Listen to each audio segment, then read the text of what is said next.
Okay, hello, what is it, grade 11s and 12s? Yes, grade 11s and 12s.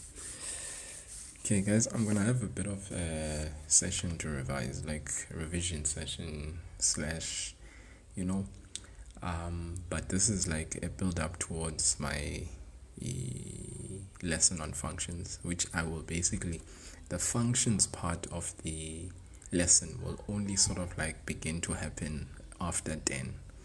So I'm going to start with some algebra, which is basically commonly sort of like something that we always like, sort of like warming up with, just to get into a system or a swing of the mathematics. So I'm going to start with some algebra. We're going to start right there. So if you don't really feel like algebra and you don't really want to be going through that, it's fine. You can come back at 10. But I'm going to do some algebra, and for those that maybe just want to flex their muscle and also get themselves into some like mathematics in their minds, then I guess this algebra will be good for you. Okay, so stick around. So let us start.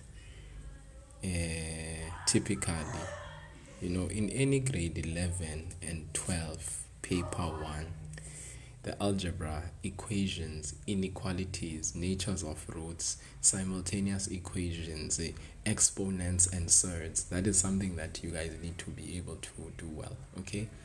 And every once in a while you find that there is a change in there's a bit of a twist to the plot, whereby you find that there is maybe a word problem or two.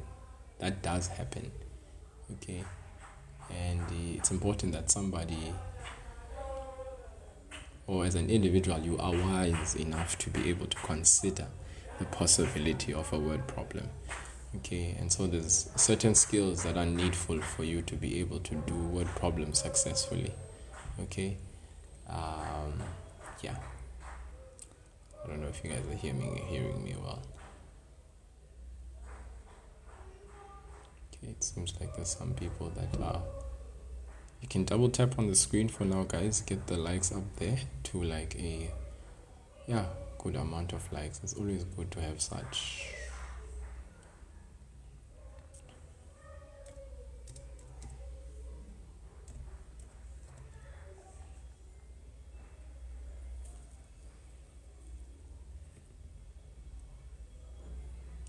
Okay.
Okay.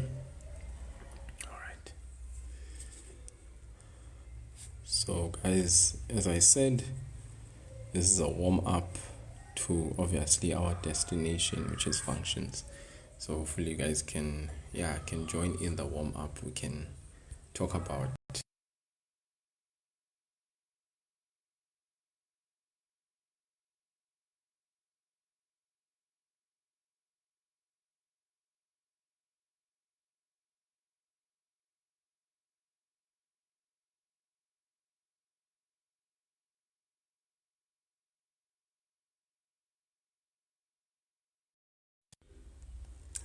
Okay. Solve for x. First question. Solve for x.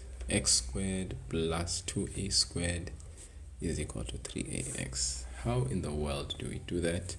Solve for x. x squared plus 2a squared is equal to 3ax. So what do we do? First step. Step number one, good people, what do we do?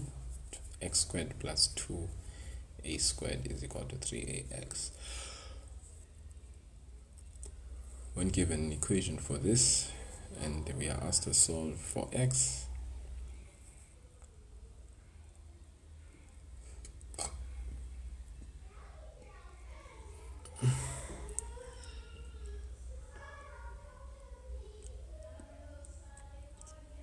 we are just warming up Tandega for,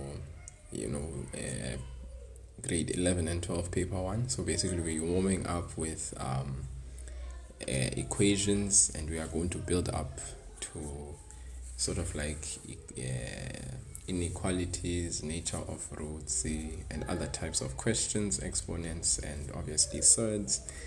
And then number patterns for grade 11 specifically, or quadratic number patterns, so that can lead us into functions. And functions is where we are actually going to just spend the rest of the night sort of like staying and looking at. But for now, I'm just warming up, getting us into the swing of things. So hopefully we can just warm up together as we build up in this paper. So the first thing, x squared plus 2a squared is equal to 3ax. This is the first question in a particular question paper. We are asked to solve for x, okay? Just so that you believe me, it is a question in a question paper. That's the question. X squared plus 2a squared is equal to 3x. So how do we kickstart that problem there? All right. When it's given to us raw as it is, okay? So first step is to do what? Is to write the equation in standard form. This is standard form. Your x squared term first, your x term next, even though it has a coefficient of negative 3a, and then your constant last term here, okay, which is 2a squared. All right, we're solving for x. It means that the main character is x, right? Then can we factorize this? Indeed. X and x, this positive sign means same signs. Same signs according to who? According to the sign of the middle term. So that means the factors of 2 and 1. Since it's a squared, we are going to say a, and then of course the factors are the same signs according to who? The sign of the middle term. So that means negative.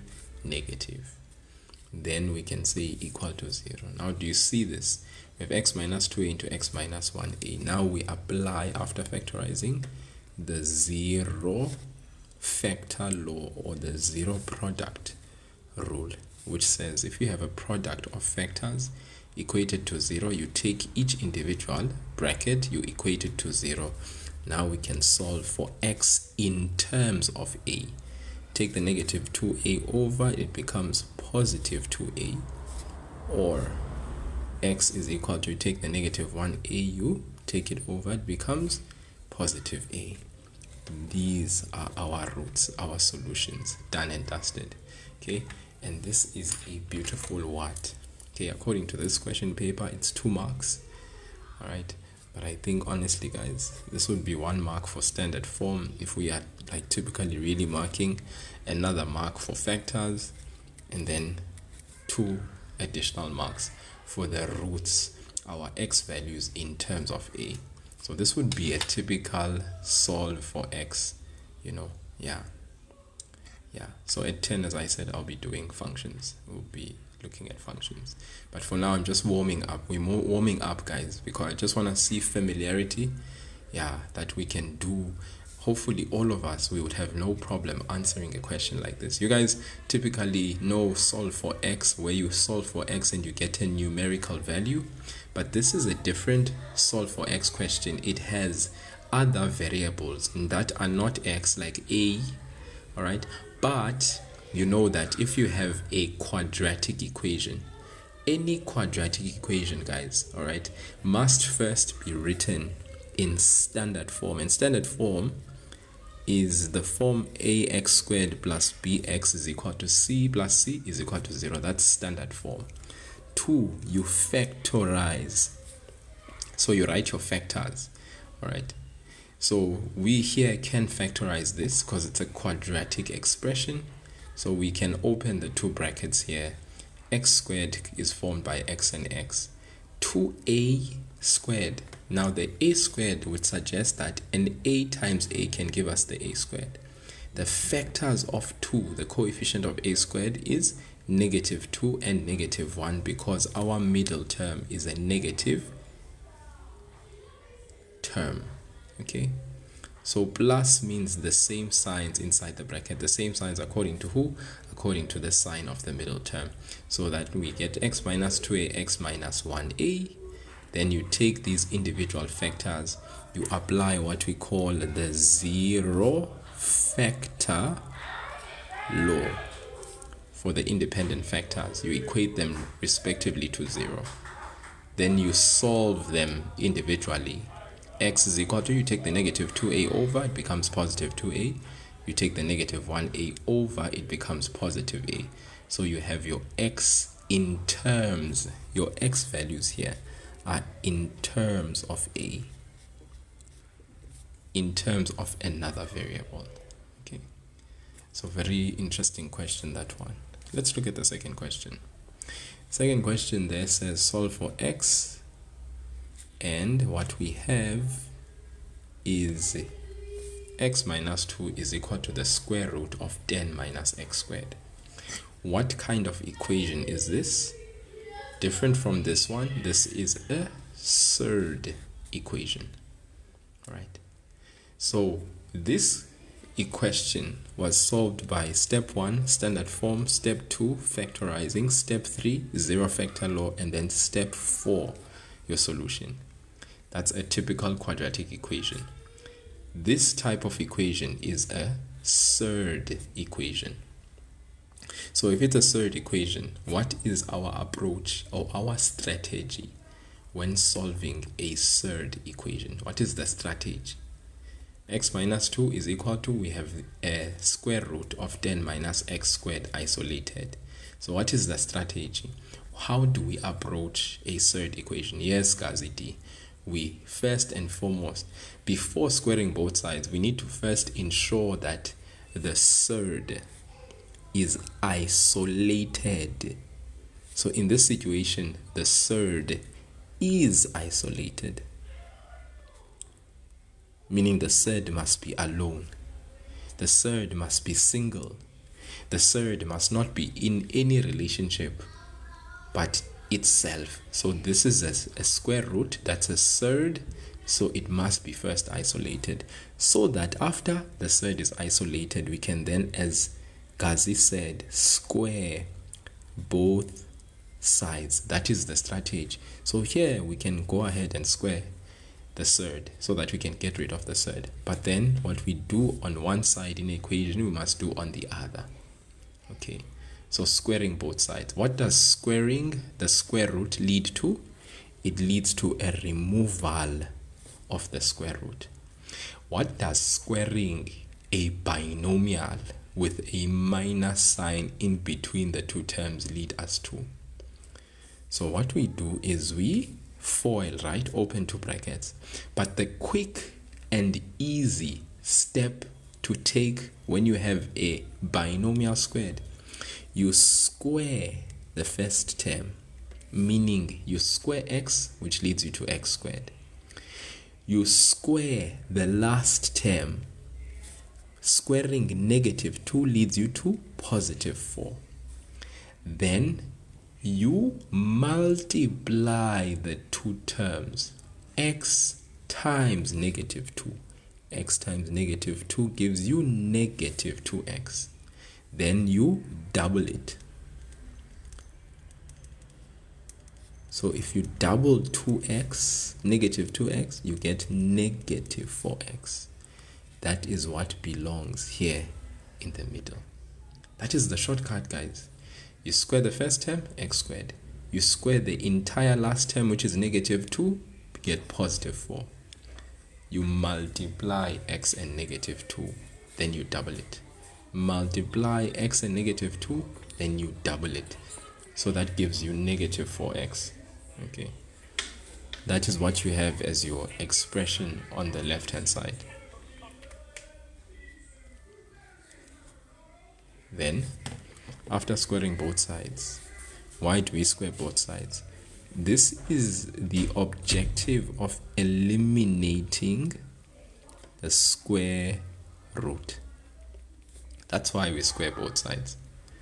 Then we can now transpose the negative x squared, we get plus x squared.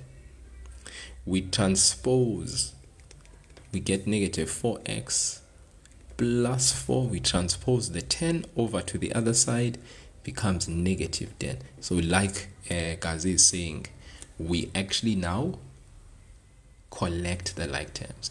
So after squaring both sides, hopefully we square both sides. We actually, guys, square until there is no square root, because that is the objective of squaring, you know. So sometimes it happens that when you square the first time, the square root does not disappear. So you isolate again and you square until the square root no longer features in the equation, because the whole objective is that after doing so, we collect the like terms. I like what Gaziti is saying. We collect like terms and we apply transposing to so do that. We transpose, in other words, we apply the additive inverse and the multiplicative inverse. Transpose. So the negative x squared becomes x squared. That's positive on the left. Negative 4x plus 4. 10 comes and joins our plus 4. But then when 10 goes over, his sign changes from positive to negative. Then now we can add our like terms. What's x squared plus x squared, my beautiful people? And then negative 4x is alone. 4 minus 10, what is it? What expression do we end up having on the left-hand side? That is going to be equated to 0. So x squared plus x squared, remember, it becomes x squared remains, then 1 plus 1, like Snoko says, it's 2. So we have 2x squared. Negative 4x, 4 minus 10, that is negative 6. Now what you can see here is that all of these terms still have a highest common factor. But what we have achieved here is a standard form. Step 4, after collecting like terms, transposing terms, we now have our equation in standard form. But we have a highest common factor, and the highest common factor here is a number. If the highest common factor is a number, you can go ahead and divide all terms, the left and the right, by the highest common factor, which is a number. But if the highest common factor was a number and a variable, we would not divide by it, but we would take it out and factorize. Okay, so divide by the highest common factor. If we divide by 2 here, we get x squared. Divide by 2 there, we get negative 2x. Divide by 2 here, we get negative 3. Divide by 2 with the 0, we get 0. Now we can factorize the trinomial. So 5, we can now factorize the trinomial. This is a trinomial that has a coefficient of x squared, which is 1. The coefficient of x squared is 1. Then that means we can go ahead and open 2 brackets. That's an acknowledgement that 1 is outside, even though we can't see it. Then we look for the factors of negative 3. Remember, guys, when there's a negative sign for your constant, that means that we are going to have what? Different signs inside the bracket. Okay, different signs. But the highest factor is going to have a negative sign. Yes, Andile, if you want to use the quadratic formula, have a blast. But it's always nice to be able to factorize if you can. So basically the factors of 3, 3, and 1. We said that the signs are going to be different. Very good, Gazi. I see your answer there. X minus 3 and x plus 1. Very good, my man. You can factorize very well. Very, very well. So the highest factor is going to be negative. Negative, but then the signs are going to be different. So we have a negative and a positive. Then the x squared, we know we form it by x and x. Let's check again. Does negative 3 times 1 give me negative 3? The product should give you the last term. Very good. The addition of these two values should give you the coefficient of x. Negative 3 plus 1 does give me negative 2. This factorization is 100% correct. We don't forget to equate to 0. We've factorized. Step number 6, apply the 0 factor law. X minus 3 is equal to 0, or x plus 1 is equal to 0. 0 factor law has been applied. Step number 7, we get our roots, our critical values, our x-intercepts. These are the other names that we give to roots. We call them also x-intercepts. Okay, because this is like we've let y be equal to 0. We also call them the critical values. These are all synonymous words to represent what we now writing. X minus 3 is equal to 0. You transpose the negative 3, you get x is equal to 3. Or x plus 1 is equal to 0. You transpose the positive 1, you get x is equal to negative 1. These are our roots. Then for a third equation, we always check our roots by substituting back into the original equation and then checking which values work. Do they both work? Does perhaps one work, or do all of them work? So if you take 3, you substitute it here in the original. Remember, the original did not have a square. What's 3 minus 2? On the left, we get 3 minus 2 is 1. You take that same 3, you put it this side. 10 minus, you have a 3, 3 squared. 3 squared is equal to what, guys? 3 squared is equal to 9. What's 10 minus 9? It's 1. What's the square root of 1? It's 1. So 1 is equal to 1. That means x is equal to 3 is fine. Let's check negative 1 now. Okay, 3 is fine. Let's check negative 1. If we take negative 1, we substitute it here. What's negative 1 minus 2? Negative 1 minus 2 gives you negative 3. That's fine. Let's take now this side. What's 10 minus, and then a 3, which is negative. All right, guys, this is like 10 minus a 3, which is negative, being squared. Okay, so let's quickly check that out. 10 minus negative 3 squared is positive 9. 10 minus 9 is 1. If all of this is under a square root, the square root of 1 is 1. Now, the square root of 1, is it the same thing as negative 3? Not even. So x cannot be negative 1. We cannot include negative 1 as an answer because substituting negative 1 in the original equation does not lead to the left and the right hand side being the same. So guys, let's never forget that for a third equation, you need to ensure that you check your roots by substituting into the original. I usually say to my learners, when you are sad and alone, you check. What do you check? You check your phone. Like, people check a lot of things when they are sad and alone. They check the time, they check that, they check that. So third here means third. Third equations mean that you isolate, meaning you make the third be alone first. You isolate the third in third equations. Then you square both sides when the third is isolated. That's the next step. You isolate the third and then you square both sides. Why do you square both sides?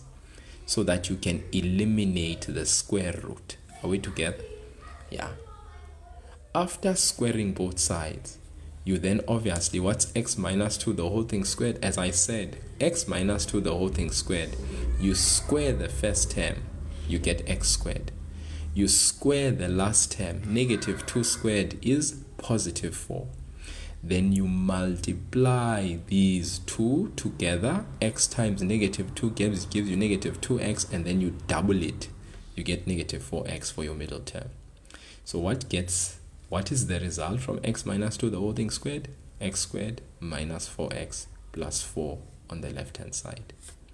You square the right hand side. The square root of a square eliminates the square root. You have 10 minus x squared on your right hand side.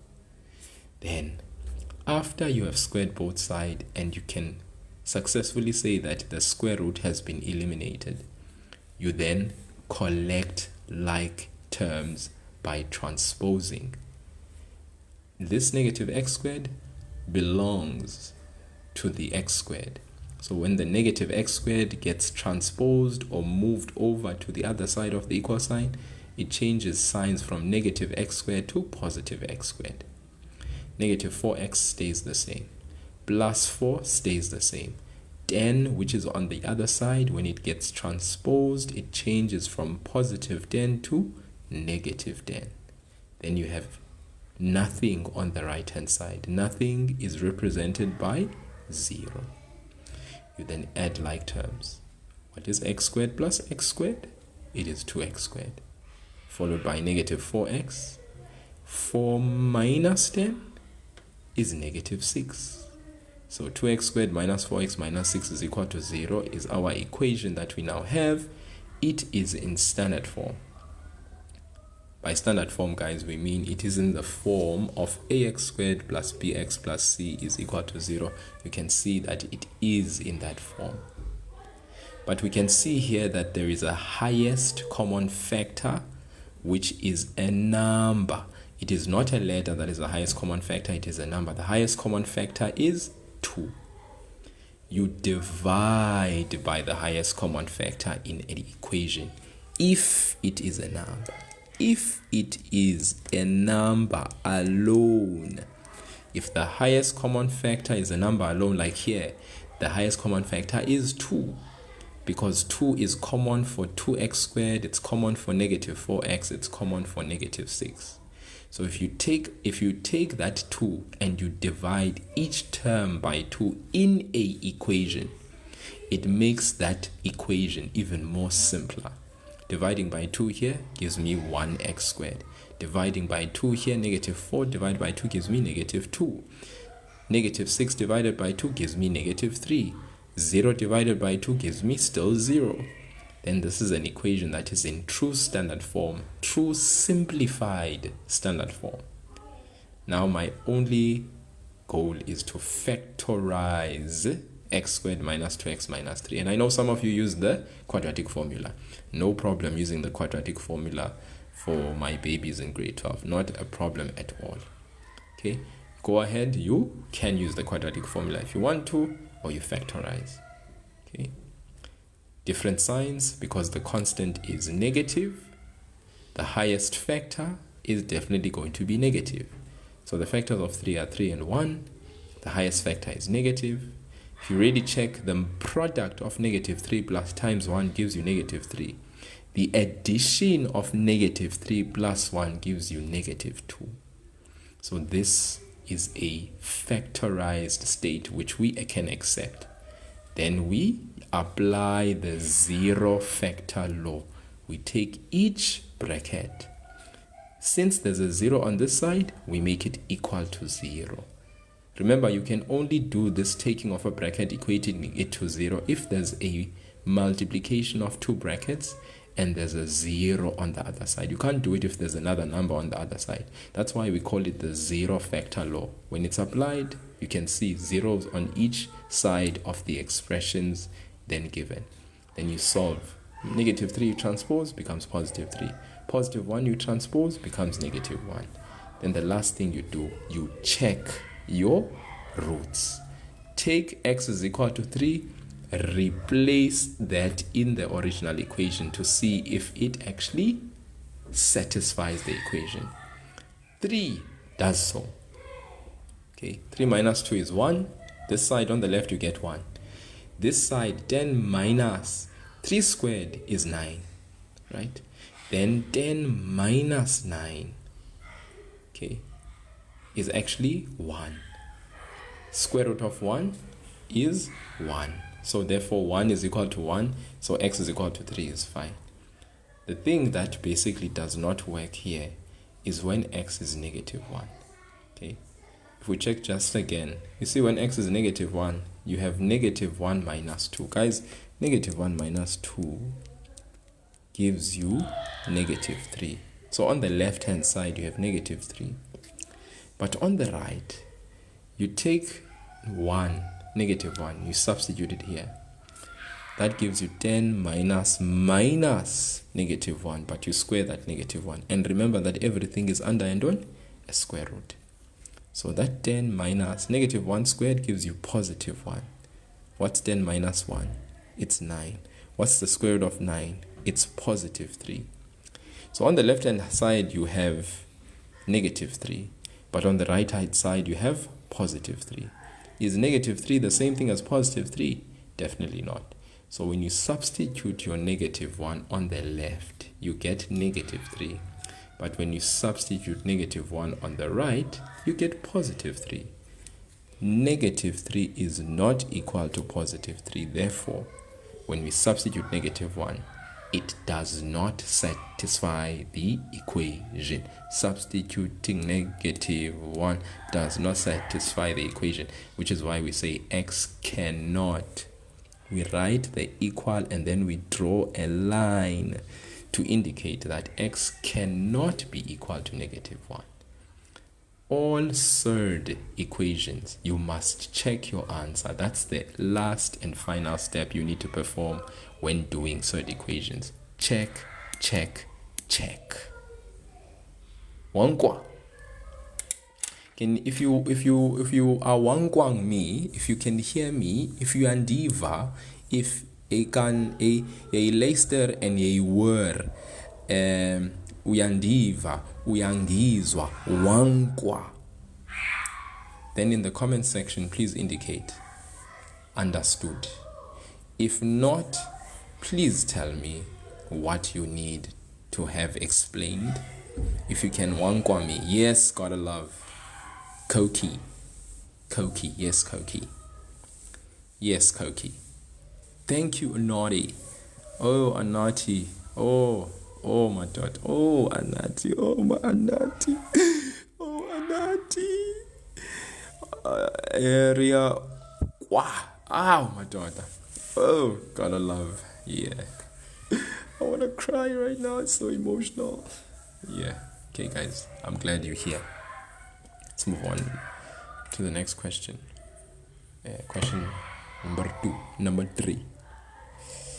We change our inequality now to the inequality that's linear. Yeah, guys, this is just a nice warm up because where we are going is we are going to functions, which is basically what we want to really attend to for today. I'm just trying to get people in here. So a little bit after 10, that's when I'll change the ball to to functions.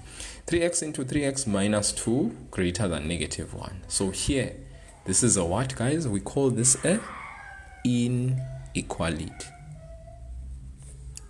All right, inequality. This is an inequality and it is quadratic in nature. So negative 1 must be transposed. 3x must be distributed. So we say 3x into 3x minus 2. We bring over the minus 1. But when we do the minus 1, it comes over. We have that negative 1. It crosses over, becomes positive 1. 3x times 3x, 9x squared. Distribute the 3x. Distribute the 3x to the negative 2. Negative 6x plus what? Plus 1 greater than 0. It's coming there. Okay. Yeah, hopefully we're seeing how it is, right? Then this we can factorize, guys, very nicely. Some of you can go ahead if you want, use the quadratic formula, but I can see the factorization nicely in this particular quadratic expression on the left. Okay,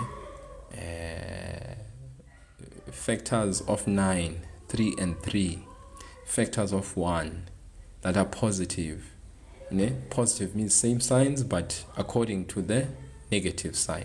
Same signs according to negative. So negative, negative. All right. So this is a perfect, what we call a perfect square trinomial.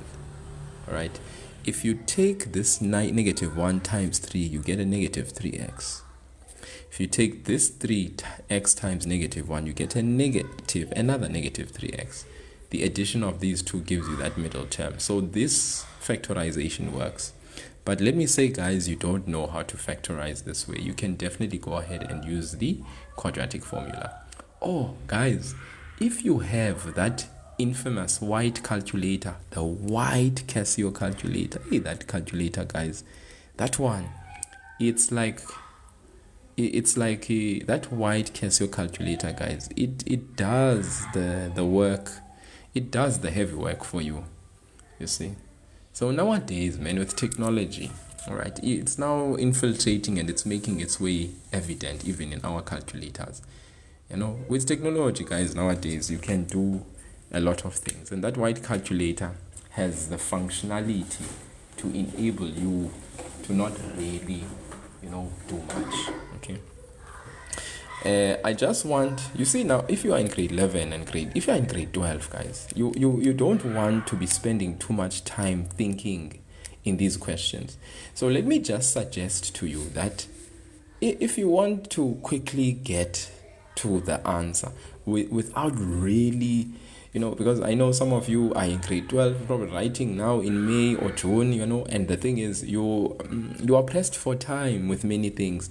Now, if you are going to try and maybe, let's say, you see, the thing is, when you are in school, the grades 8, 9, and 10 help you to spend a lot of time learning how to factorize a trinomial. And it's nice and good. But when you are in grade 11 and in grade 12, you learn this formula, the quadratic formula. X is equal to minus b. X is equal to minus b plus minus the square root of b squared minus 4ac over 2a. Okay. So this quadratic formula is supposed to then help you, all right, or assist you. So if you have it, let's say you are obsessed that you want to have your product of brackets of vectors represented. You can use this quadratic formula to assist you to know what are the vectors. If they are vectors and they are rational, you can find them, all right? So, of course, here in this equation, what we have here as the coefficient of x squared, the 9 is a, the b is negative 6, and the c is positive 1. Now, what the white calculator does, it actually helps you when you have all of these. You just put them in. That white calculator, guys, the white Casio calculator is the bomb. All right? Just that you need to know its functionality. This one, obviously, Tina, we are going to use this quadratic formula, right? B, we know is negative 6. So we are going to say negative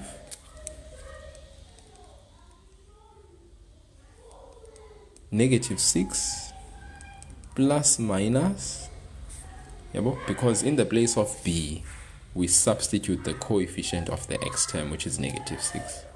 Okay. In the place of b, we substitute the coefficient of the x term, which is -6. So the formula has a negative sign followed by b. So whenever we substitute, we put brackets,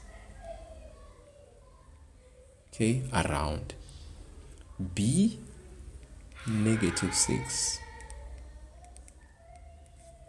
A, the a value is the coefficient of the x squared term, so that's 9.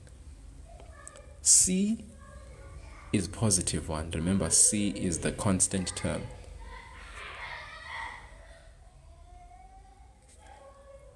Two times a is 9. So what you do is you put all of this into that calculator. So this is what I'm going to do. There, we're going to say minus, then put brackets. Minus 6, we close the bracket. Now the plus minus, remember there are two answers. So we first put a plus sign, and then we say square root of brackets. We write the negative 6, and then we square it. Minus 4 into 9, we bracket it. We put 1, we bracket it, over 2 times 9. Now 2 times 9, guys, is 18. So let me just write 18 there in the numerator. Do you see?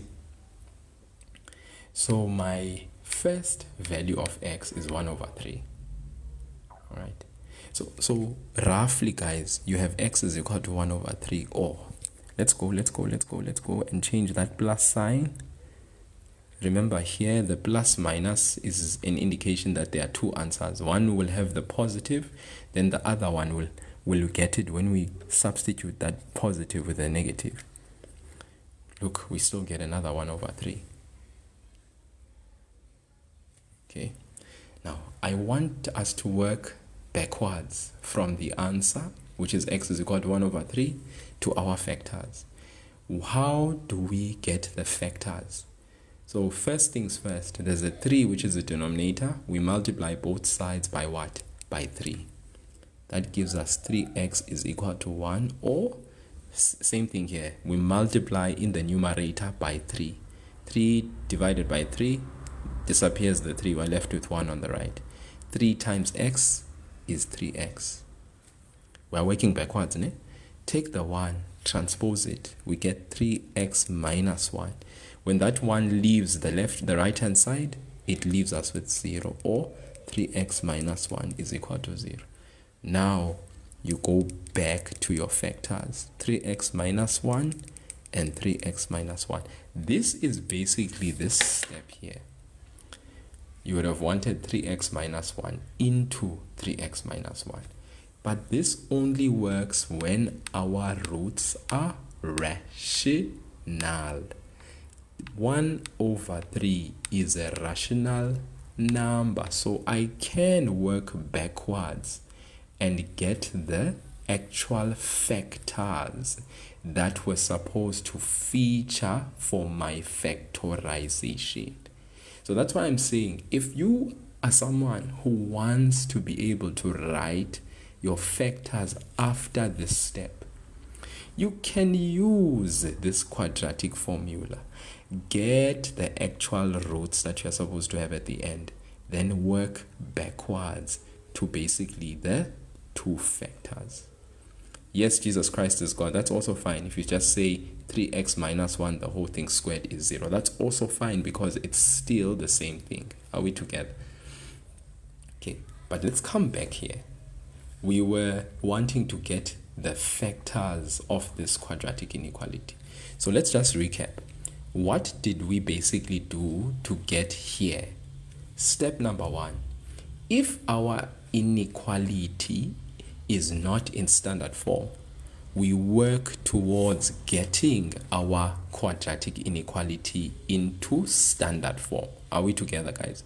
If our inequality is not in standard form, meaning it's not in the form a x squared plus bx plus c is equal to 0, well, it means that here the negative 1 is on the right. 3x, we have 3x minus 2, so it means we have to apply the distributive law.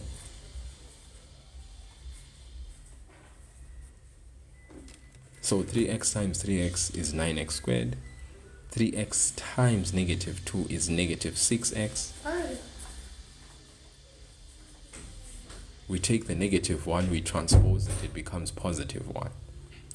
Then, after distributing 3x to 3x and 3x into negative 2, we get 9x squared minus 6x plus 1. This is standard form. Then after that, we factorize. If you can't factorize, guys, you can always use the quadratic formula. Step number 3. When we are solving inequalities for quadratic inequalities, we must then write what we call the critical values. What are the critical values? Critical values are the same thing as the roots of the equation, or what we call the x-intercepts of our equation. This is all synonymous.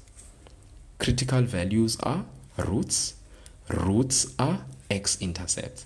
So from here, there is only a single critical value, which is what? The critical value that we have here is x is equal to 1 over 3. Right? If I was solving an equation, remember that a root is the solution for my equation.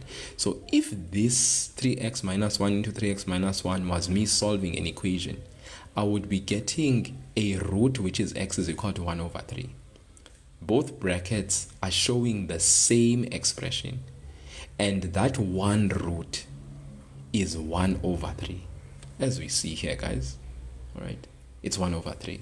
Because if I say 1 over 3 or 1 over 3, remember this is one single root. So in other words, this is one single root.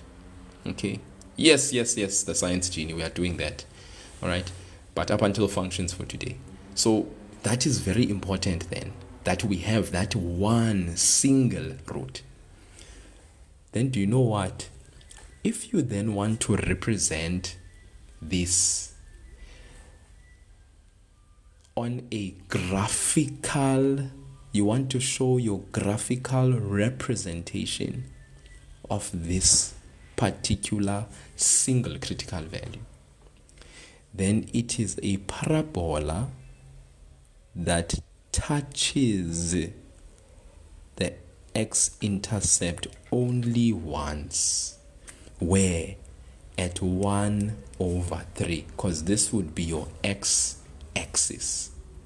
But where x is equal to 1 over 3, that's where your parabola touches. This is not the type of parabola that will cut through the x-axis at 2 points, because you only have one critical value.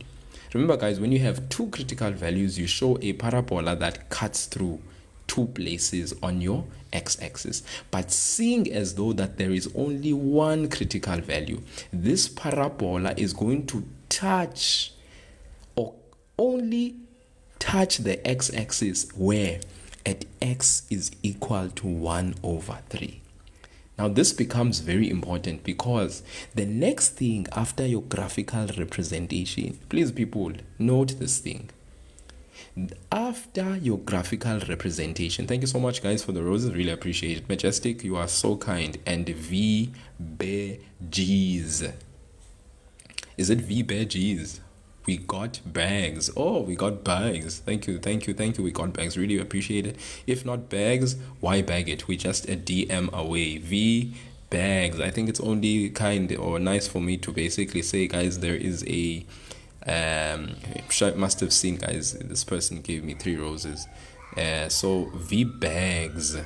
Unfortunately, I can't pin V bags, but V bags is there. You know, there's even a contact detail there. I think V bags is doing the most. He's probably has a business rolling there, you know. So check out V bags. We got bags. We got BARGS. 414 followers. Follow the person. I think he deserves the follow. I think there's a business happening there. Just check him out. Check out. Right. Okay. I'm gonna show it on a number line, Gaziti. Just a moment. Remember, the reason why I'm using the graphical approach is because of my obsession that we'll be going to functions. So understanding this is a quadratic expression which represents a quadratic function, where the a value, the coefficient of x squared, is positive because it's 9, which means the graphical representation when a is greater than 0 is a smiley face which is concave up. So our graphical representation, here it is, but the x-intercepts coincide, or the x-intercept, the single one, x-intercept, which is the critical value, which is our single root, it coincides with the point where the function is turning. The turning point, critical value, the one root, is basically situated on the x-axis. So whenever, guys, you have one root, then you must know that your function only touches the x-axis once. Are we together? Only once. So this is the graphical representation. Now, we need to still write the answer, guys. The answer comes from our interpretation. Thank you so much, Majestic, for the 9 roses. The answer now comes from the interpretation. I need you guys to lock in here. 3x minus 1 into 3x minus 1 is greater than 0. What does this mean? Anything greater than 0 is something that is positive. Are we all agreeing that if something is greater than 0, we say that that thing is positive? If something is less than 0, it means that thing is negative. So we know that greater than 0 means positive. 2. This then speaks to what? It speaks to the y value. In other words, positive y values. Positive y values. Where do we get on our Cartesian plane for any function positive y values? You get them below the x-axis. I just want to remind you guys why I'm saying this. If we have a Cartesian plane, that is the y-axis, we know all the values here, they are what? They are positive. We know then here on the origin we have 0, which is neutral. Below the x-axis, which this is the x-axis, below the x-axis, the values here are what? They are negative. Are we together? Negative. So the y values here are positive, but the y values here are negative. Let me go and interpret again. The expression, which is quadratic, is greater than 0. What does greater than 0 mean? It means positive. But who are we referring to about being positive? It is the y values. Where are the y values positive? Okay, y values are not positive below the x-axis. Below the x-axis, the y values are negative. The y values are positive where? Above the x-axis. Okay, I thought somebody in the comment section would have said, no, sir, that is not true. Okay, I wish that people, when they listen to me, they think they don't just sort of like blindly, obediently accept everything that is being said in the life. Right? Keep me on my toes, people. Remain thinking when I say things. So greater than 0 means positive. No, I'm not a maths genius. Never have been. Me, I just am someone that is loving maths, and hopefully I'm hoping that in some way that in my explanation I can help you in some way or another to grasp something. Sorry guys, not a genius, not even. Greater than 0 means positive. Positive what? Positive y values. Where are my y values positive? Above the x-axis. What is this? It is the x-axis. Where am I above the x-axis? Here in this region, when x is greater than 1 over 3, we are above the x-axis. Here in this region, I'm also above the x-axis. The function is above the x-axis. When x is less than 1 over 3, when x is greater than 1 over 3, we are above the x-axis. What about exactly on the x-axis where x is equal to 1 over 3? Here, guys, we are only checking where the function is above. In other words, we are only checking where the function is positive. The function here is positive everywhere, but excepting at exactly 1 over 3. At 1 over 3, it is equal, y is equal to 0. But when x is greater than 1 over 3, function is positive. Look, because this is above the x-axis. At x is less than 1 over 3, we are positive. Y is positive. You see? But exactly at 1 over 3, this is equal to 0. So if I want to write my answer, what is the x values that show me where y is greater than 0? In other words, where y is positive. Where is the function above the x-axis? Which x value shows me that? I can say, guys, x is an element of all real numbers, but x cannot be 1 over 3. I repeat, x is an element of any real number. The function will always be positive for any real number on the x-axis, except x cannot be 1 over 3, right? Or you could say x is less than 1 over 3, or x is greater than 1 over 3. You could write the answer in that way. All right, that would also be acceptable.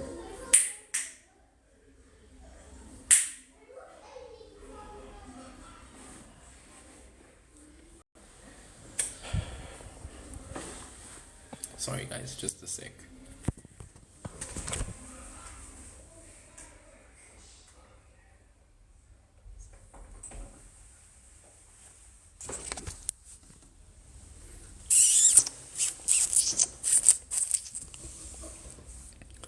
Yeah, this would be fine.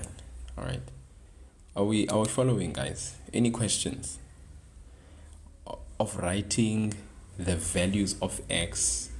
Okay, so what I'm saying is interpreting the meaning of this is important. The product of factors, we are asking which values of x show us where this is greater than 0. This meaning the function. Where is the function greater than 0? Guys, this is no different for when they ask f of x greater than 0. Maybe the function was 9x squared minus 6x plus 1. You sketch it. You see that it touches the x-axis at this point. The x value is 1 over 3.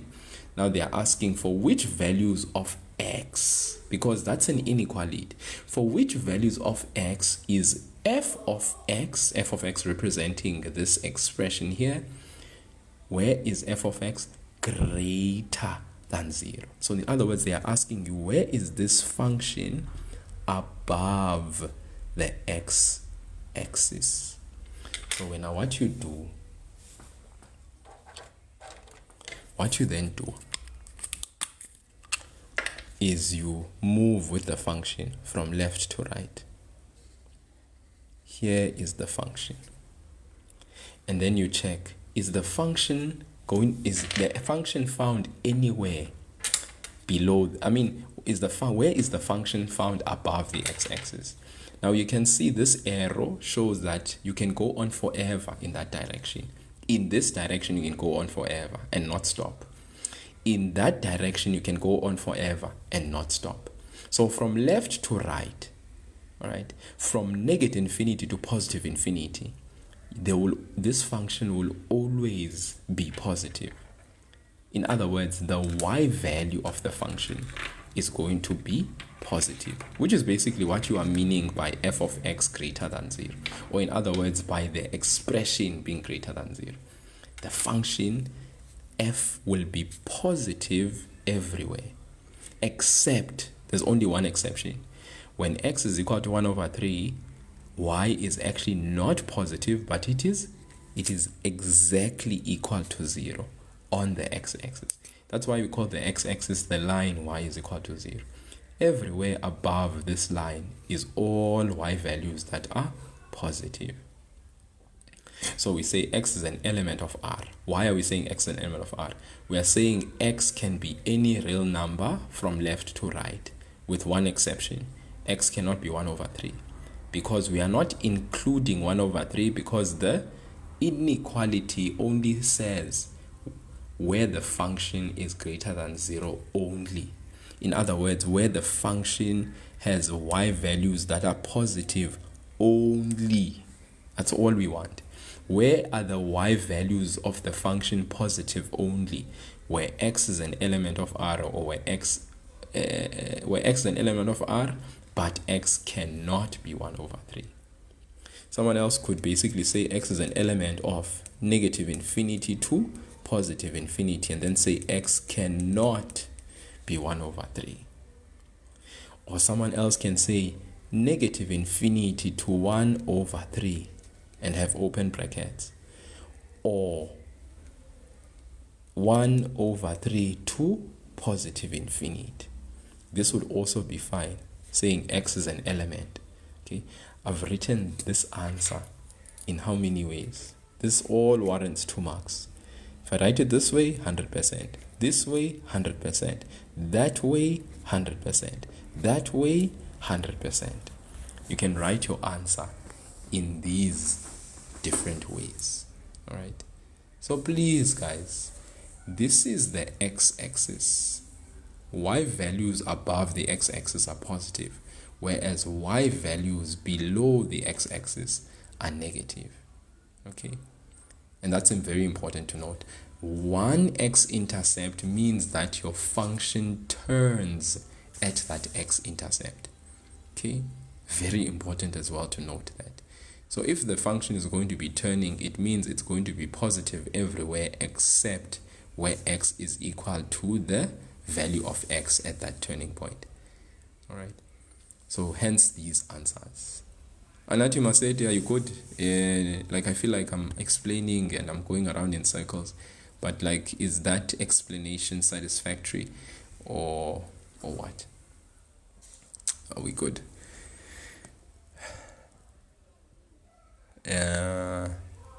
Yeah, because guys, this would have been a different story if they had said this expression less than 0. Remember, guys, what does less than 0 mean? Less than 0 means negative. Less than 0 means negative. Now, the question would be to you, is there a place where this function is negative? I want you to answer that in the comment section. Had they had less than 0 instead of greater than 0, would we then say, is there a place where the function is less than 0? Do you see a place here, guys, where the function is less than 0? Hey, because if you do, hey, let me know, guys, because it would mean that you guys are seeing things, right? Remember, the function is literally limited. It's closed by the x-axis. There's no place where the function is less than 0, because it does not appear anywhere below the x-axis. All right. So is there a place where the function is less than 0? No ways. So then when you write your answer, what are you going to say? Well, how, if there was a less than 0 here, what would you have written here as your answer? Because remember, guys, the answer at the end has 2 marks. The answer here has 2 marks dedicated to it. The question then is, what would you have then written as your answer? Anati Maseti, NA. What does NA stand for, if I may ask?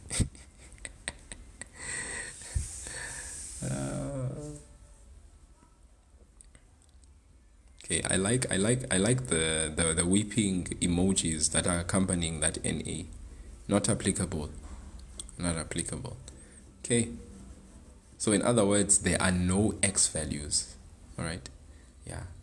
Remember, they want the values of x. So please say so. X has no solution. Yeah, be very specific. Be very, very specific about x. Yeah, So x has no solution. And yes, and not applicable is basically a correct answer as well. Yeah, because here, for the specific graphical representation, we have nada, we have nothing. Okay. Yeah, that's fine, Anat, that's fine. NA is fine. I'm sure you've seen it from the memos as well that it's, yeah, that's fine. NA is fine. Yeah, either way, it is very much acceptable. Okay. Yeah, so I'm glad that this example came up in this particular, I guess you could say this particular, question paper, so that we can see. You say if it was less than 0, you check for x value. Yeah, guys, we're always checking for x values. This is saying for which values of x is this true. Okay. Are there values of x that show the function being less than 0? Not even. No, rehau, hetswe. We won't be penalized. No, you won't be penalized for saying NA. Okay. Yeah, that is just the short form of basically saying there's no solution. Yeah. Okay. Yeah. Even though we get personal, I just love saying x has no solution. Okay, I personally love that. Yeah, always indicate that you are also obviously referring to x. I want to do this one. Okay, as I said, I was just warming up with these questions, laying the foundation for functions. All right, you see this inequality question I've just answered, it's related to functions. Okay, related to functions. So that's why basically you saw me spend some time, because we are marrying functions, or we are bringing functions into the picture when we actually look at that. X squared plus 2x squared minus 5x squared minus 10x is equal to 6. Does anyone want to tell me something that they are observing about this equation before we jump in and we rush and we want to answer? All right, please be vigilant. What do you see? This is x squared plus 2x, the whole thing squared, minus 5x squared minus 10x, and look, there's a constant term on the other side. So what do you observe? There's things that you ought to observe by certain questions. You see me, I'm looking at this question. Okay, I did not answer this question before the live, or I did not look at it. I'm literally looking at these questions as we are both looking at them. Literal. I'm literally looking at this paper and I'm just writing down.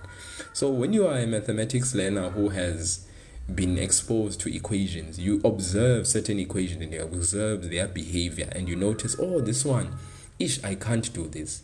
There's something that every learner wants to do as they look at this question, but there's something that every learner should know that they shouldn't do because of something that they see in this equation. Can someone be so kind to share with me what is happening here? What in the world is happening there? All right, what do you guys see? Prince J Tigo 07 is lost. I'm lost. Right?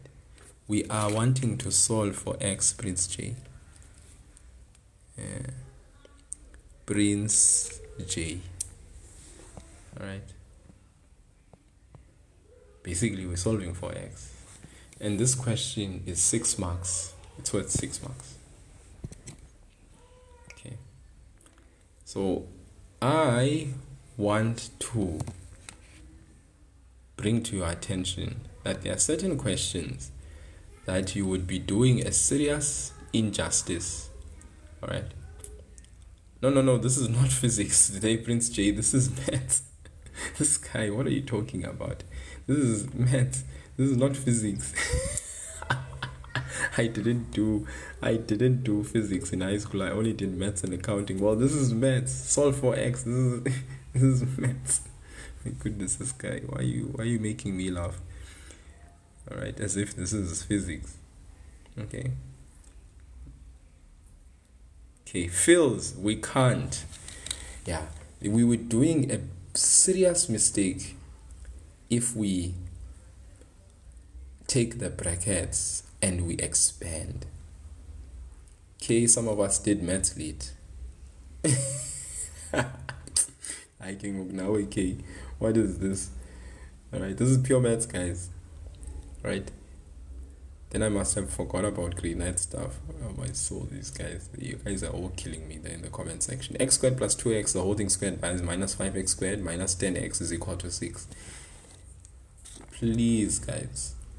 Okay, if you square the first term, you will get x to the power 4. Now, guys, good luck with basically solving an equation that has x to the power 4. All right.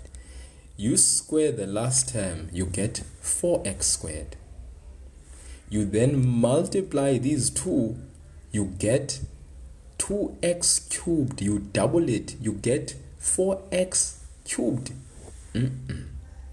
Then, guys, that means we are going to find ourselves in very hot water, and we are going to transpose the 6, look at the equation and be like, I don't know what more I can do. So there is caution in when you have an equation that potentially leads to an equation where the highest degree of the exponent is x to the power 4. There is something you need to then say, okay, let's be cautious then. Let's not proceed with speed, because there's something we need to be mindful of. Okay. So this is questions that we refer to as having. Sorry, Daddy. Sorry, Daddy.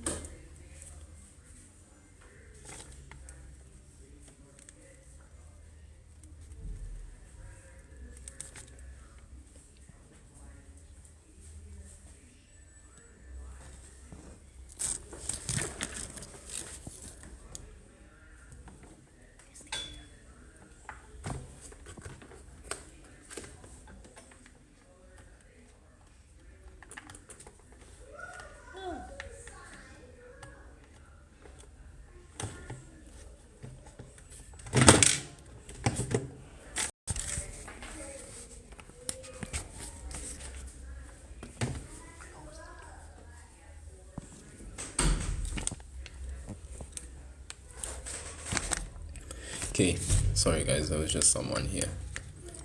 So repetition of an expression. So here we have it. No, I'm not peeking. It's just that there was someone who was here, and I just had to give them attention right now. That's why like my phone was moving and stuff like that, because they want to put their charger on the phone, and I'm like, no. Right, so what I'm saying is that you have repetition of an expression. All right, guys, I don't have like things to peek at. All right. So as I do a question, I don't go and look somewhere. There's no memo in front of me. Okay. All right. So what I'm saying, we want to avoid having an equation where there is a constant term, right? Which is basically going to stay as that constant term. Then we have as our highest exponent in the equation an x to the power 4 if we decide to expand. That is not going to go down well. So here's something you need to then observe. You see this x squared plus 2x?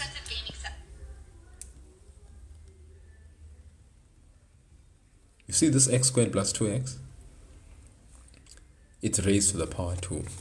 Look at this negative 5x squared minus 10x.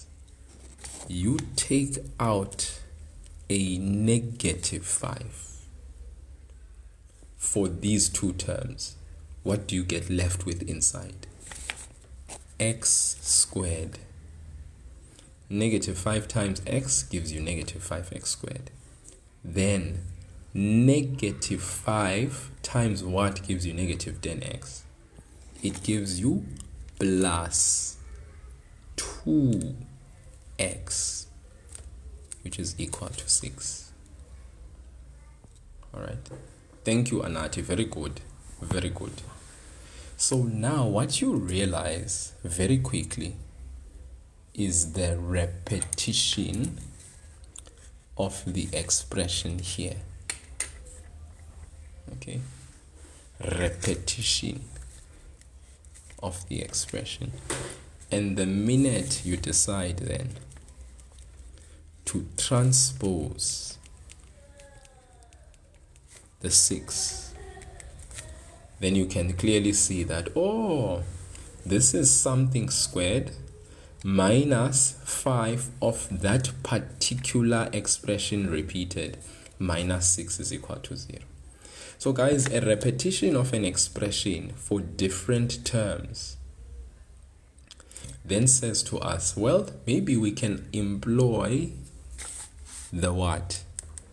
A method that we call the K method, just so that we can then make the smooth transition into solving for the equation and solving for x, but through K. So I usually call it the K method or the K way. K is the way to x in situations like this. So you take the repetition x squared plus 2x, because you can see it for two different terms, and you let K be equal to x squared plus 2x. Okay, this is just for ease. It's to make life easy for you. You let K be equal to x squared plus 2x. Then you go there, you replace that x squared plus 2x with K. Minus 5, you replace that x squared plus 2x with K. Minus 6 is equal to 0. This should be a bit more manageable, guys. Let's go ahead and solve for K. This is a quadratic expression, isn't it? A very familiar quadratic expression. Yes, Fields. Now you are with me. Fields, this is exactly what I wanted people to actually come and realize.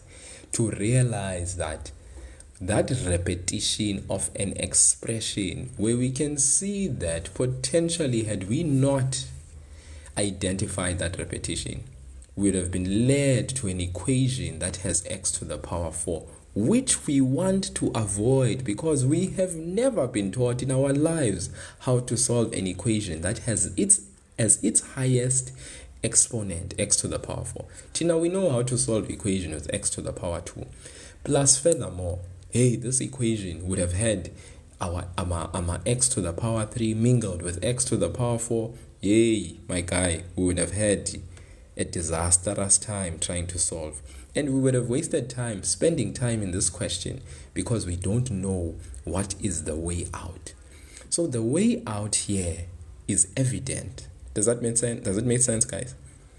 The way out is evident because once we untangled this expression and we took out the common factor, we were able to reveal that, oh, in actual fact, this x squared plus 2x is being repeated for two separate terms.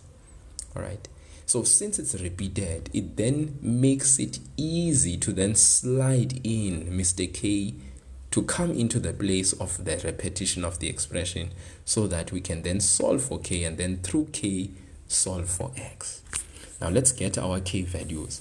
We are going to factorize this guy.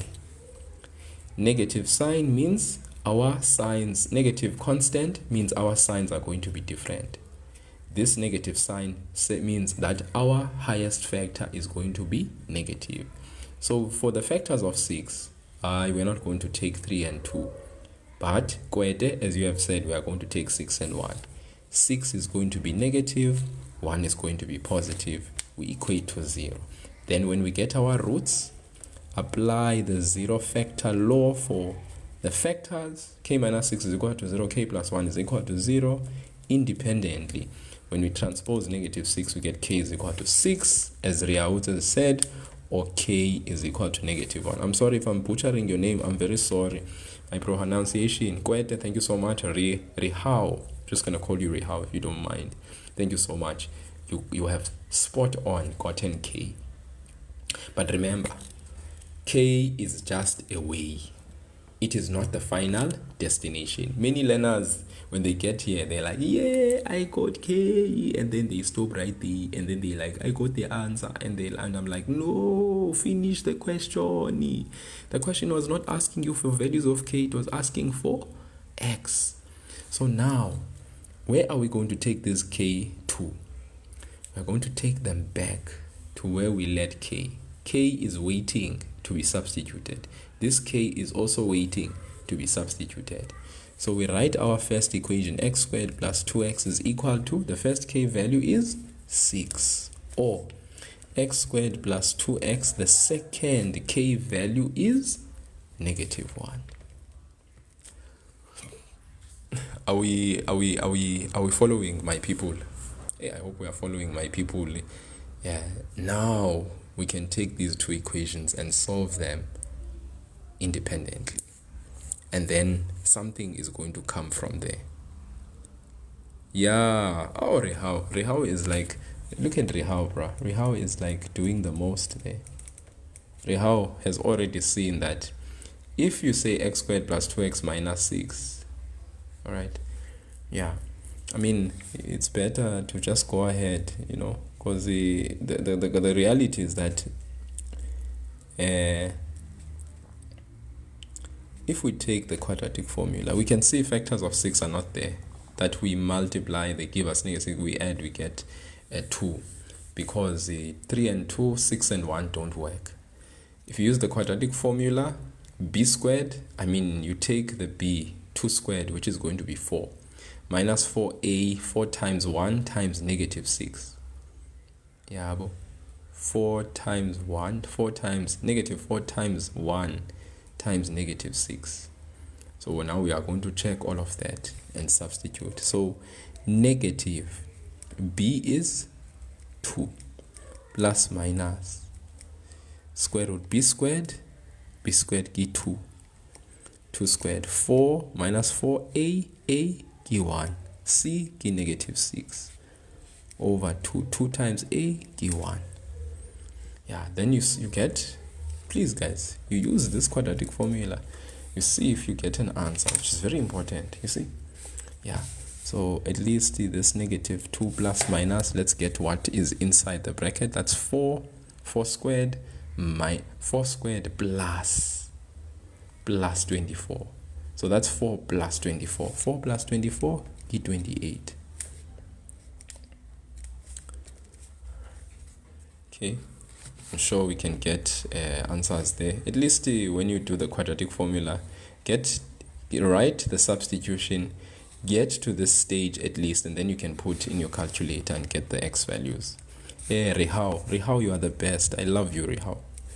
Rehau is like helping me out there. 2 answers, 1,6x or negative. X is -3,65. I appreciate you, Rehau. Is this rounded off correctly, by the way? Hopefully Rehau is rounded off correctly. Just gonna verify if you don't mind. Oh, 1,65 you meant. Rehau, thank you. Thank you even for that correction. You see, that means a lot to me. The fact that you can write your answer and then correct even yourself. You are a star. You are a star, Rehau. Thank you. I appreciate you. Right? All right. Or let's go to the other side. X squared plus 2x plus 1 is equal to 0. Take the -1 over. Is this one? When we factorize, x plus 1 into x plus 1 is equal to 0. Yeah, you see this one is that typical or.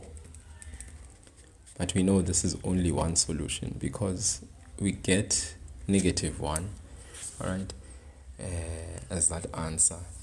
And that's that, guys. You see that? We got 2 from this side and 1 from the other side. Okay. Okay, and that ends that episode of K method, the K way to X. All right. So let us be mindful or take note of those repetitions in the expression. Okay, there's a few equations that require K method. All right. You may have noticed in exponents that there are certain questions that require K method. right? You may have noticed that, when you are dealing with the exponential expressions, you may have noticed there are a few questions that require that. Okay, and then guys, famous simultaneous equation before I jump into the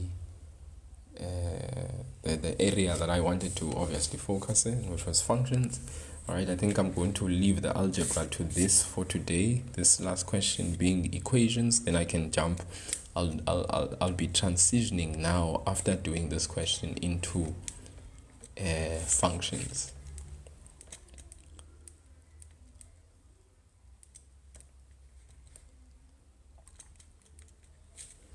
Okay.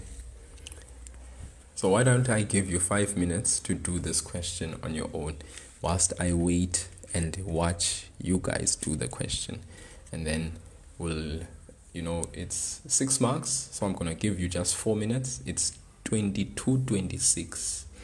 At 10:30, I will then ask you guys to, well, actually, as you go along, you can comment and then let me know what you got as an answer. So this is x minus 5y is equal to 0, and 15x minus 15y is equal to 4xy. And the question says solve for x. 15x minus 15y is equal to 4xy. Solve for x and y.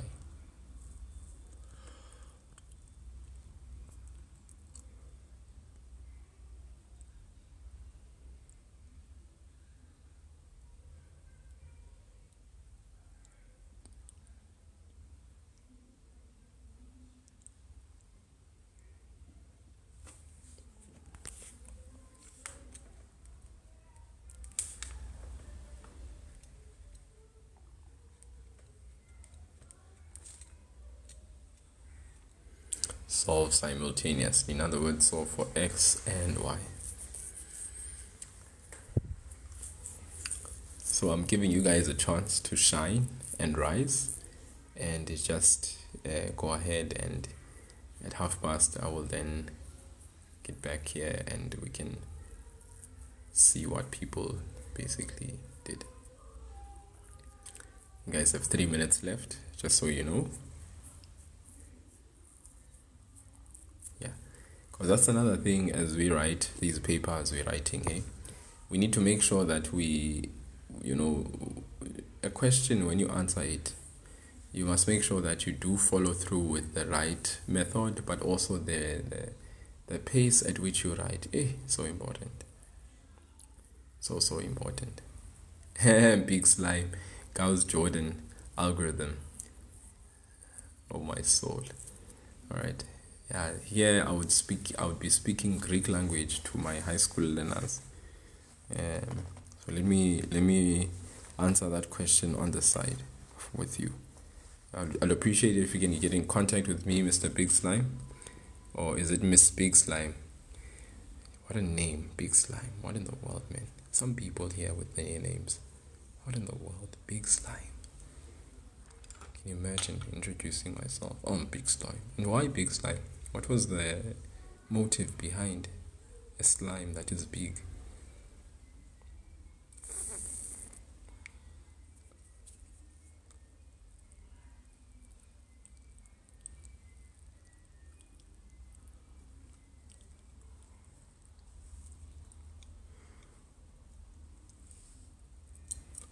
No, I'm not grilling you, man. I'm just... You're killing me, bro. You big boss.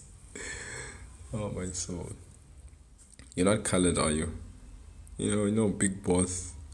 These people that call you big boss. Big boss. I'm not big boss, bro.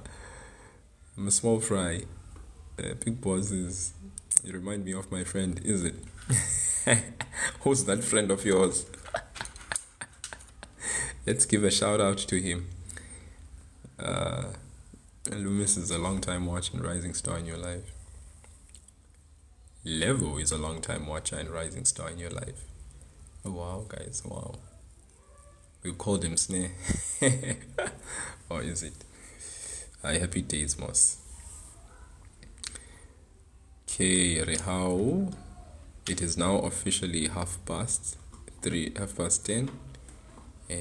Some of you may believe that it's unfair that I am now going to be requiring answers to be blurted out, but yeah,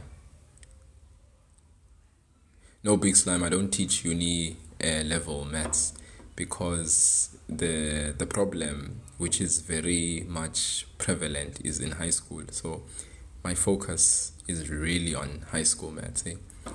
Just trying to help out these kids and these adults that want to improve and progress in their marks as they write. So uni, no, not really focused there. So Gauss-Jordan elimination method, done it obviously and stuff like that. Done the mathematics at that level. So that's why I was saying we can have a conversation on this. You can send me a message and we can talk about it. But I think you will probably get your answer even before we speak. Leadership and TVET. Oh, and TVET pips, yeah. Here we go. Anati must say it, y is equal to 0 and y is equal to 3. So Anati got y is equal to 0 and y is equal to 3. Remember, we don't only want the y values, but we want the x values as well. So y is equal to 0, y is equal to 3. Rehau got y is equal to 3 and negative 3. Interesting. Okay, explain. Thank you, big dog. You what nonsense. This guy is so full of it. Big slime. You are a big slime. You know what? You know that. Okay.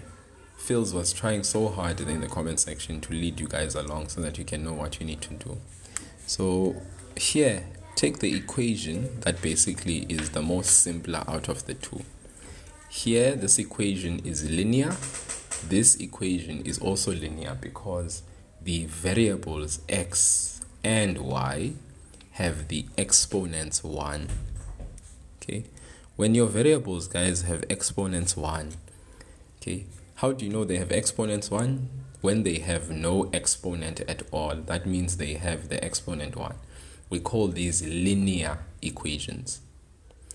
So here, if we look at this equation, we can take the most simplest of the equations, isolate the variable x. So this is equation 1, this is equation 2. So we take equation 1, we make it to become equation 3. So x is equal to 5y.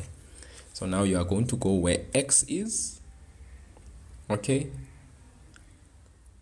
And then we substitute 5y in the place of x in the other equation, meaning the equation that was not touched. We touched this equation, made it become equation 3.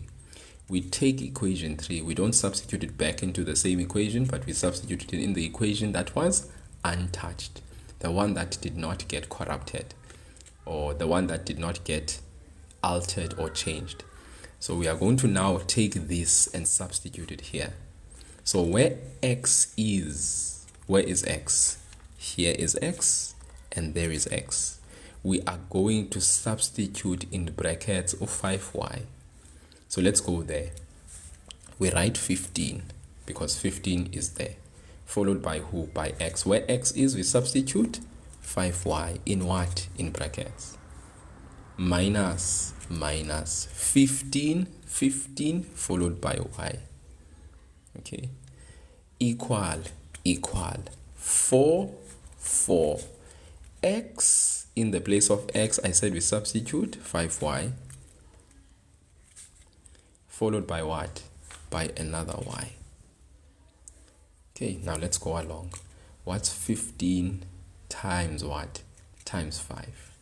15 times 5 is equal to 75. So we say 75y. Very good. Thank you, Anat. Minus 15y. 4 times 5 is 20. Y times y is y squared. These are like terms. 75 minus 15 gives us a what, guys? Because we know that y will stay the same when you add and subtract like terms. What's 75 minus 15? It is equal to 60. It is equal to what, guys? 60 is equal to 20y squared. We then do what? Transpose the 60y, gives us negative 60y. Big slime, you're crazy, when equal to 0. So 20y squared minus 60y. 20y squared minus 60y on the other side. Alright, then we what, guys? Highest common factor. Remember, I said to you guys, when the highest common factor is not just a number, but it is a variable as well, we don't divide by it, but we take out the highest common factor. 20y is the highest common factor. We are left with y minus 3. There's a 0 there. Standard form, factorize factors, 0 factor law. 0 factor law. So 20y is equal to 0, or y minus 3 is equal to 0. With this one, we simply divide both sides by 20. We get y is equal to 0. So if you did get y is equal to 0 in your own working out, boom, boom, boom, boom, boom, boom, boom, boom. And here's a surprising reaction. Okay, very doesn't fit the description, doesn't fit, and the reaction does not fit, the outcome.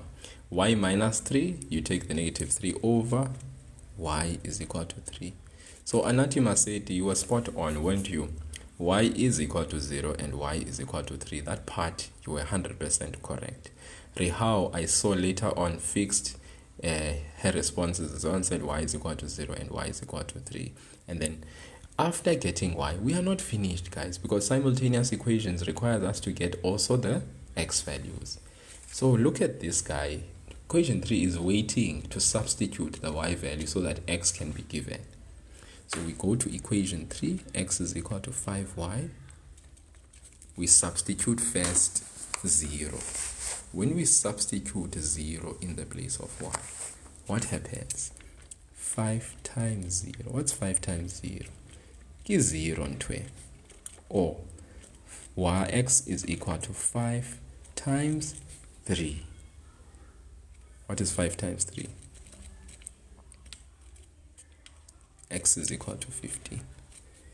Unknown, I'm just doing, here we are just looking at algebraic equations, okay? So it's really just revising algebraic equations, solving for x, the first few questions in a typical exam paper, okay? Yeah, so we're just doing a simultaneous here, and there we have it. X is equal to 0, x is equal to 50. So once again, boo, boo, boo, boo, people who got those answers, y is equal to 0, y is equal to 3, x is equal to 0, x is equal to 15. So happy about that. Okay. Yeah. I think that was a nice episode of what? Of reflection or recapping on what? On paper 1 aspect. Okay. That has to do, that relates specifically to what? So guys, I think I'll be doing this more often. What I wanted to really focus on today was functions. Now, in my previous live lesson that I did, and it's only after then that I tend to do I do functions. After then, I do functions all the time. So I answered all of these questions the last time, all of them. All right.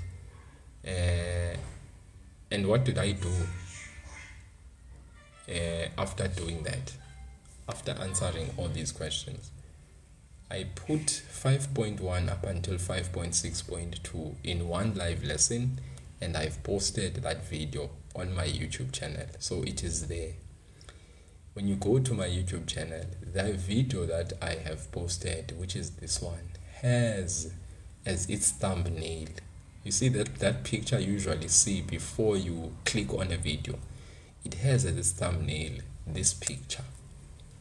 All right, so if you want to know how I answered these questions, parabola questions, because this is a parabola function, and you can see, write down the coordinates of the turning point of f. Hopefully all of us, we can look at f and write down the coordinates of the turning point.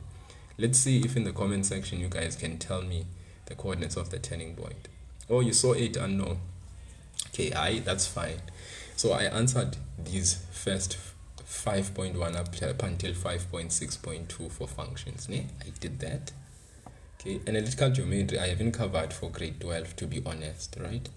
I need to actually do that at some point and have that up there, because I haven't done it, which is thank you for bringing that to my attention. Unknown. Analytical geometry, Euclidean geometry for grade 12, and also I haven't done, so I have to do that at some point. All right, so that that material can be available for anyone that would like to use it. So I'll do that at some point. Okay, I'll do that. And that you are 100% correct. Very good. It is 1 and 1 coordinates of the turning point. 5.2, determine the equation of the axis of symmetry of G. So now you turn your attention over to G. I mean, let's say I had asked the same question. If I had said determine the equation of the axis of symmetry of F, or if I had said write down the equation of the axis of symmetry of F, what would have been the answer for the equation of the axis of symmetry of F?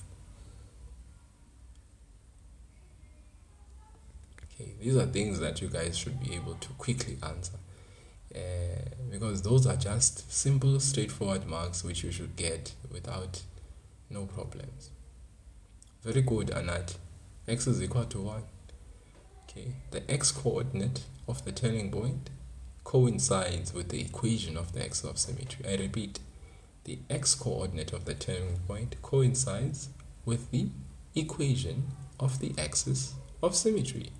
So you're 100% correct, Anat, when you are giving that. 5.2, you're 5.2 says determine. So now when they say determine, it means you need to actually show some working out. But how would we determine the equation of the axis of symmetry of G? What do we use to determine the equation of the axis of symmetry? Yeah. So let's clap and keep for Anat. Anat is doing the most there. I think that boy who's in the profile picture, that little boy, is very proud of her right now. Determine the equation of the axis of symmetry of G. Here is G, guys. How do we determine the equation of the axis of symmetry of G? What do we do? What do we utilize to determine the equation? Oh, fields. Very good. X is equal to minus b divided by 2a. Very good. X is equal to minus b over 2a. We use that formula because our equation is in the standard form. You substitute a and the b, and you should be able to get the answer. Okay, so you just use the formula x is equal to minus b over 2a. You just get that. Oh, that's all. You don't need to then take that x value and substitute it into the function to get the y coordinate of the turning point. That's not what they are asking for. They just want you to determine the equation of the axis of symmetry of G. Okay, that's it. That's all they want. So it's x is equal to minus b over 2a. You substitute, you get that value. Then you write x is equal to. You should get the value of. When you do it, let me wait and see what value these people got. Let me wait and see what value these people got. Unknown. Thank you. All right. I think we can agree with unknown. Good message. So guys, what is similar between f of x and g of x? They possess the same axis of symmetry, and their x coordinates are the same for the turning point. Are you with me?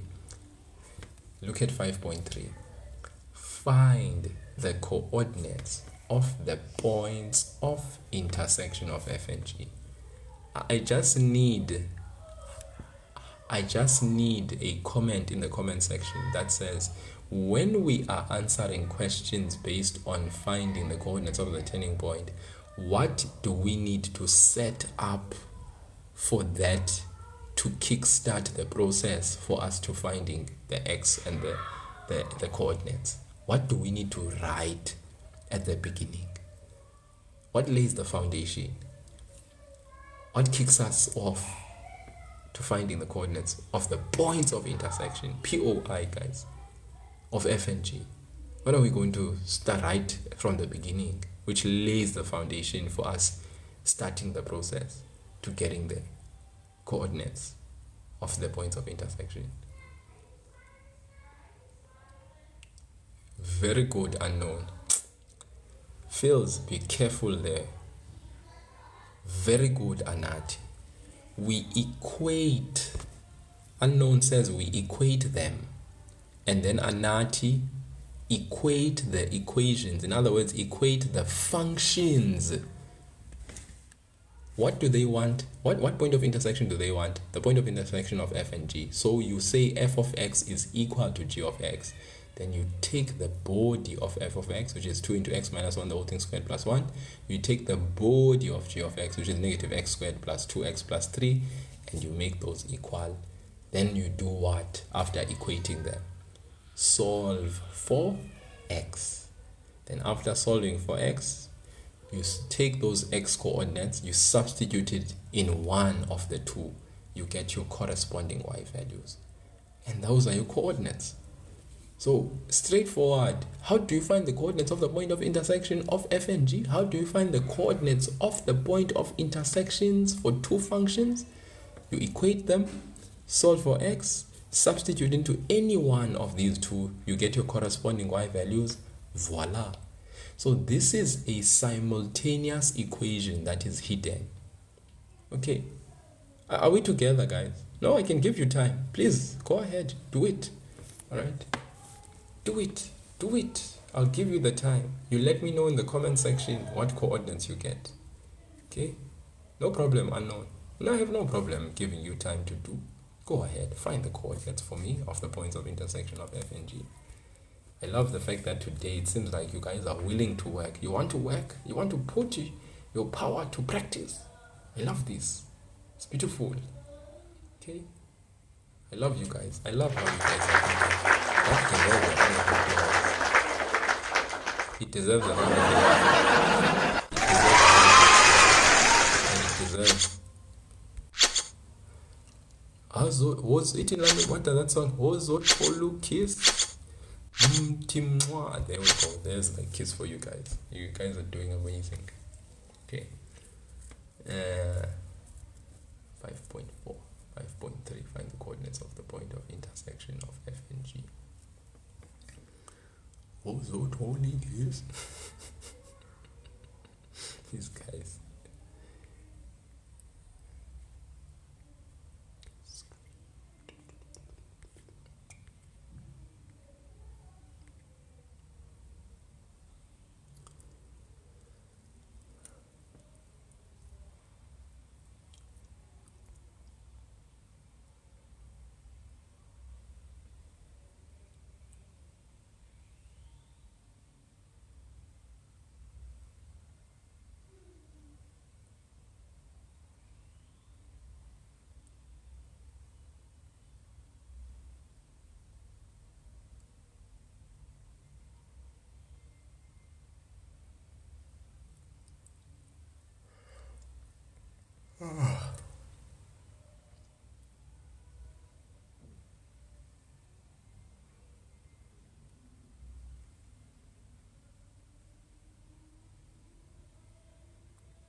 And like you must say, it is like such a feisty one, eh?